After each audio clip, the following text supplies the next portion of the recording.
سورہ انشقاق سورت نمبر 84۔ شروع کرتا ہوں اللہ تعالیٰ کے نام سے جو بڑا مہربان نہایت رحم والا ہے۔ جب آسمان پھٹ جائے گا اور اپنے رب کے حکم پر کان لگائے گا اور اسی کے لائق وہ ہے، اور جب زمین کھینچ کر پھیلا دی جائے گی اور اس میں جو ہے اسے وہ اگل دے گی اور خالی ہو جائے گی اور اپنے رب کے حکم پر کان لگائے گی اور اسی کے لائق وہ ہے۔ اے انسان، تو اپنے رب سے ملنے تک یہ کوشش اور تمام کام اور محنتیں کر کے اس سے ملاقات کرنے والا ہے، تو اس وقت جس شخص کے داہنے ہاتھ میں اعمال نامہ دیا جائے گا اس کا حساب تو بڑی آسانی سے لیا جائے گا اور وہ اپنے اہل کی طرف ہنسی خوشی لوٹ آئے گا۔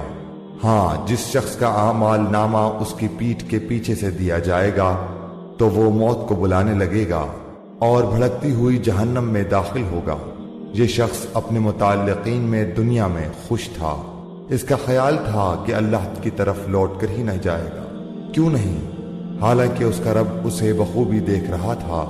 مجھے شفق کی قسم اور رات کی اور اس کی جمع کردہ چیزوں کی قسم اور چاند کی جبکہ وہ کامل ہو جاتا ہے، یقیناً تم ایک حالت سے دوسری حالت پر پہنچو گے۔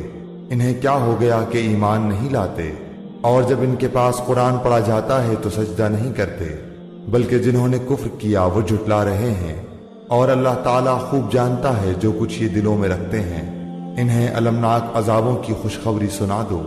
ہاں، ایمان والوں اور نیک اعمال والوں کو بے شمار اور نہ ختم ہونے والا اجر ہے۔